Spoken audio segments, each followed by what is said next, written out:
اور اچھا سا سوال کیا، اس کا جواب بڑا آسان ہے، بالکل تیار ہے۔ جنرل مشرف کا دور کیا تھا؟ وہ تمام کا تمام دور، اور وہ جرنیل جس کو ہم نے سلوٹ مار کے یہاں سے ملک سے باہر بھیجا ہے، اس کا دور کیا تھا؟ اس کا دور یہی تھا، میں طاقت میں رہوں گا، پاکستان جائے جہنم میں، اور ہمیں یہ کہتے رہے ہیں کہ پاکستان فرسٹ، وہ جا کے لندن بیٹھے ہوں۔ جنرل درانی، آپ میری بات پہ کیا کہیں گے؟ یہ ہمیشہ ایک مکس بیگ ہوتا ہے۔ ڈپینڈنسی سنڈروم تو میں مانتا ہوں ملٹری ایڈ کے ساتھ ہوتا ہے۔ کسی زمانے میں ہم نے اگر کارڈ اچھے کھیلے ہیں تو فائدہ بھی ہو گیا جی۔ 65 وار کے اندر اگر ہمارے پاس کچھ جو مال مواد موجود تھا، اس کی بیک گراؤنڈ تو ہے امریکن مدد۔ مجھے آپ کو ذرا سا انٹرجیکٹ کرنا ہے یہاں پہ۔ جنرل اسد درانی میرے ساتھ ہیں، سید طلعت حسین بھی میرے ساتھ ہیں۔ ویل کم بیک ٹو دم after break, take a break.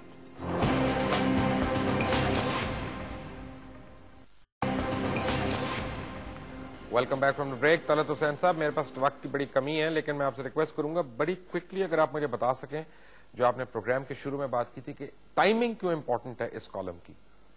Timing اس وجہ سے امپورٹنٹ ہے کہ اس ایشو کو، جس طرح جنرل درانی صاحب کہہ رہے تھے، ہائی لائٹ کرنے کی ضرورت نہیں تھی۔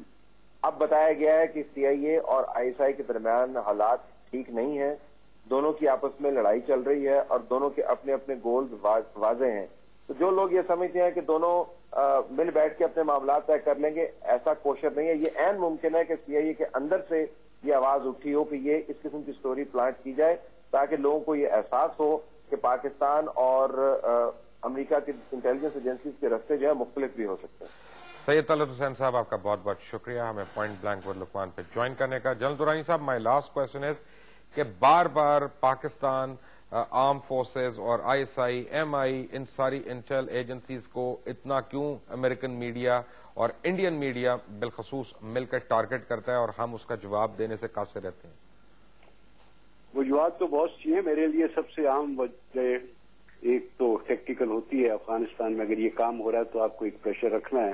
ہندوستان کی اپنی اس کے اندر فائدہ بھی نظر آتا ہے بعض دفعہ، لیکن سب سے بڑی بات یہ ہے، اور یہ ٹارگیٹنگ آج نہیں ہے، یہ سوویت وڈرال کے فوراً بعد سے شروع ہے، اور اس کی وجہ یہ ہے کہ ان کو معلوم تھا سوویت وڈرال کے بعد کہ یہ آرگنائزیشن ISI جو اتنی پاورفل اور اتنی کمپیٹنٹ بن چکی ہے، یہ ابھی جب اس کا کام ان کے مطابق ختم ہو چکا ہوا ہے، تو اب اس کو کیسے how do we cut it down to size, کیونکہ اتنی اچھی آرگنائزیشن اس علاقے میں سوٹ تو نہیں کرتی ہے، کیونکہ وہ ہمیشہ کبھی نہ کبھی ان کے جو مفادات ہے، ڈیزائنز ہے، ان کو اسکٹل کرتی رہے گی۔ میں ایک چھوٹی سی ایگزامپل دوں گا۔ جنرل اسد درانی، آپ کا بہت بہت شکریہ ہمیں جوائن کرنے کا یہاں چلنے سے پہلے، کہ عراق کے اندر جب کلین اپ آپریشن ہو رہا تھا تو سعودی گورنمنٹ نے 2 یا 3 بڑے امپورٹنٹ اور بڑے کانٹریکٹس جو تھے وہ کچھ فرینچ کمپنیز کو اوارڈ کر دیے، اور اس سے امریکن پوری ایڈمنسٹریشن جو تھی اس میں بڑی تشویش کی لہر دوڑ گئی،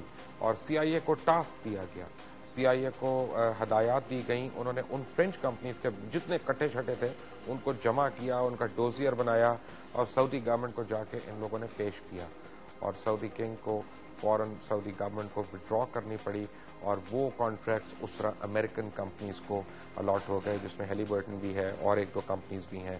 اور جارج بش جو اس وقت صدر تھے امریکہ کے، انہوں نے کہا today CIA has earned billions for the American people.